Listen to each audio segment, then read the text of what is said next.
Bagian paling aneh dari seluruh cerita ini bukan demonstrasinya, tapi apa yang terjadi setelahnya. Dalam hitungan jam, ribuan komentar membanjiri media sosial. Bukan menyerang pemerintah, bukan mengkritik polisi, tapi justru mempertanyakan para demonstran itu sendiri. Sebagian komentar menyebut mereka aktivis bayaran.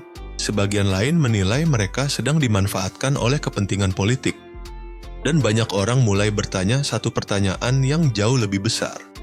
Kenapa demo mahasiswa tiba-tiba berubah menjadi perdebatan tentang pengaruh asing, Singapura, Australia, dan arah masa depan Indonesia? Karena apa yang awalnya hanya terlihat seperti demonstrasi biasa, dengan cepat berubah menjadi sesuatu yang jauh lebih besar. Pertarungan narasi, pertarungan persepsi publik, dan pertarungan tentang siapa sebenarnya yang paling diuntungkan ketika Indonesia terlihat tidak stabil di mata dunia. Tonton sampai akhir, karena kita akan membongkar komentar-komentar yang membuat ribuan penonton terkejut, pernyataan kontroversial yang memicu reaksi besar, kenapa liputan media asing tiba-tiba ikut menjadi bagian dari percakapan. Dan satu pertanyaan yang belum terjawab sampai sekarang masih terus membelah opini publik. Dan satu hal lagi, mungkin ada yang bilang video seperti ini tidak layak ditonton. Channel kecil seperti ini tidak akan pernah tembus 100 subscriber. Siapa juga yang peduli politik, tapi kami melihatnya berbeda. Jika kalian percaya Indonesia pantas mendapat perhatian dunia, tulis komentar sekarang juga. Ketik Indonesia bisa dan subscribe. Tunjukkan kebanggaan kalian terhadap apa yang sedang terjadi di negeri ini. Dukungan itulah yang membuat kami terus membawa pembahasan seperti ini langsung kepada kalian. Demo itu sendiri sebenarnya bukan hal yang paling menarik perhatian publik. Indonesia sudah pernah melihat banyak demonstrasi sebelumnya. Perbedaan politik bukan sesuatu yang baru.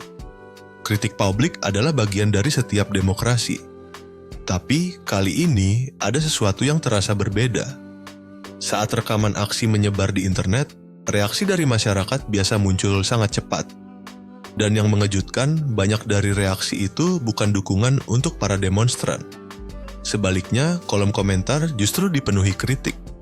Ribuan penonton mempertanyakan apakah demonstrasi itu benar-benar mewakili suara masyarakat luas. Sebagian mengatakan mahasiswa tentu punya hak untuk turun ke jalan dan menyampaikan aspirasi. Namun, sebagian lain mengatakan tuntutan yang disampaikan kurang jelas, kurang kuat, dan tidak menawarkan solusi nyata. Dan perbedaan pendapat itu dengan cepat berubah menjadi sesuatu yang jauh lebih besar.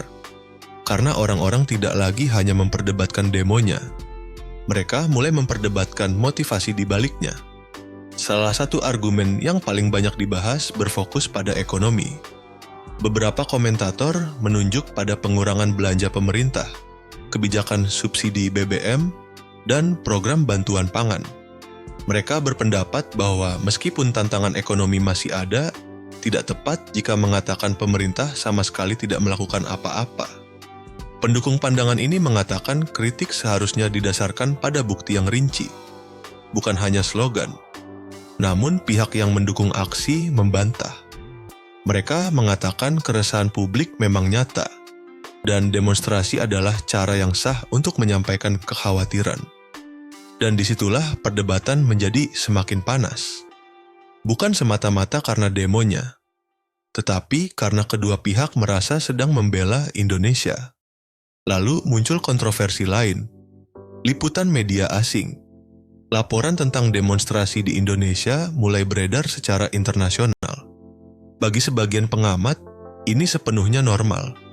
Demonstrasi besar memang sering menarik perhatian media internasional. Tetapi sebagian orang melihatnya dengan cara berbeda. Mereka mulai bertanya kenapa media asing tampak begitu tertarik pada peristiwa yang terjadi di dalam Indonesia. Apakah itu hanya jurnalisme biasa? Atau ada sesuatu yang lain sedang terjadi? Pertanyaan-pertanyaan itu menyebar cepat di media sosial. Dan tidak lama kemudian, pembahasan tentang demo mahasiswa mulai bercampur dengan pembahasan tentang investor internasional, kepercayaan pasar, dan masa depan ekonomi Indonesia. Waktunya juga membuat spekulasi semakin kuat. perdebatan terbaru tentang arus investasi, kebijakan ekspor, hilirisasi industri, dan nasionalisme ekonomi sudah lebih dulu menarik perhatian internasional. Akibatnya, sebagian komentator menyarankan bahwa narasi negatif tentang Indonesia dapat merusak kepercayaan investor. Namun sebagian lain menolak kekhawatiran itu sepenuhnya. Mereka berpendapat bahwa kritik dan pengawasan adalah bagian normal dari politik global. Tetapi ketika pembicaraan mulai bergeser ke arah kepentingan internasional, percakapan itu menjadi jauh lebih emosional. Karena sekarang orang-orang tidak hanya membahas demonstran, mereka membahas kedaulatan, mereka membahas kepentingan nasional, dan mereka membahas siapa yang mengendalikan cerita yang sedang diceritakan tentang Indonesia. Itu membawa kita pada alasan lain kenapa kontroversi ini meledak. Media sosial. Perdebatan politik modern jarang bertahan pada satu isu saja. Satu klaim mengarah ke klaim lain. Satu teori mengarah ke teori lain. Dan sebelum lama, topik-topik yang berbeda mulai saling terhubung. Itulah yang terjadi di sini. Pembahasan tentang demonstrasi dikaitkan dengan investasi asing.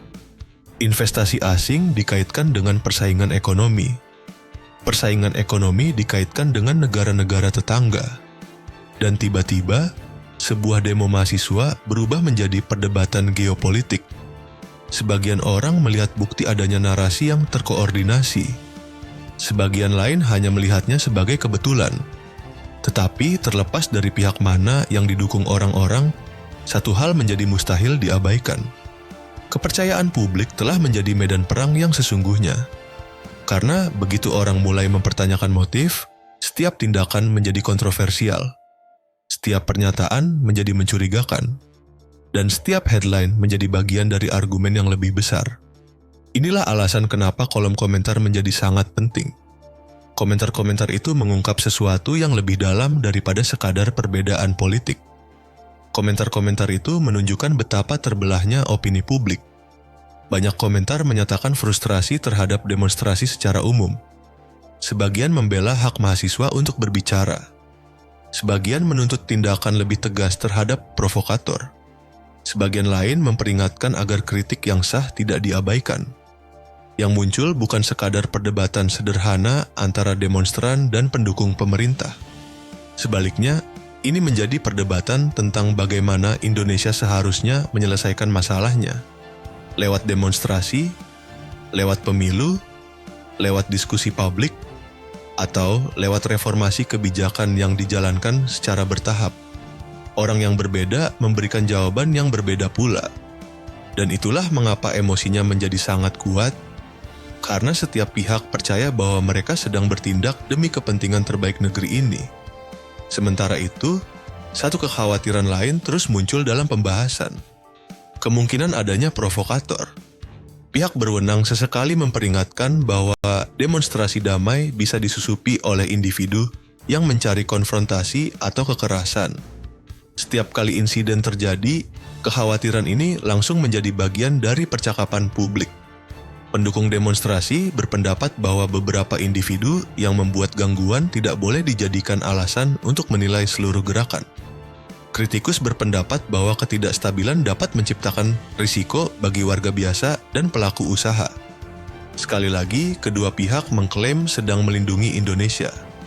Dan itulah tepatnya kenapa perdebatan ini belum selesai. Semakin dalam kita memeriksa cerita ini, semakin rumit semuanya terlihat. Karena pertanyaan utamanya bukan apakah orang boleh mengkritik pemerintah. Sebagian besar orang Indonesia setuju bahwa mereka boleh. Pertanyaan sebenarnya jauh lebih sulit. Bagaimana kritik bisa tetap konstruktif tanpa menciptakan perpecahan yang tidak perlu? Bagaimana warga dapat menyampaikan keresahan sambil tetap menjaga stabilitas? Dan bagaimana Indonesia bisa terus maju sambil menghadapi pertarungan politik yang semakin intens? Pertanyaan-pertanyaan itu masih belum terjawab, tetapi mungkin pertanyaan itu lebih penting daripada demonstrasi manapun, karena protes pada akhirnya akan selesai. Headline pada akhirnya akan menghilang. Tren media sosial pada akhirnya akan pudar. Namun tantangan untuk menyeimbangkan kritik, stabilitas, demokrasi, dan persatuan nasional tidak pernah benar-benar hilang. Dan mungkin itulah pelajaran terbesar dari seluruh kontroversi ini. Bukan soal apakah satu pihak sepenuhnya benar, bukan soal apakah satu pihak sepenuhnya salah, tetapi tentang seberapa cepat perdebatan publik bisa berubah menjadi sesuatu yang jauh lebih besar daripada peristiwa yang memulainya.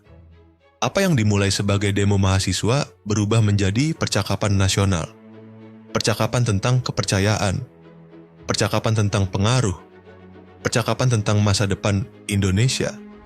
Dan melihat ribuan reaksi yang masih terus muncul di internet, percakapan itu jelas belum selesai. Jadi menurut kalian bagaimana? Apakah ini hanya demonstrasi mahasiswa yang memicu perdebatan politik? Atau reaksi publik ini menunjukkan ada sesuatu yang jauh lebih besar sedang terjadi di bawah permukaan? Bagikan analisa kalian di kolom komentar. Karena cerita ini mungkin jauh lebih besar daripada satu demonstrasi saja.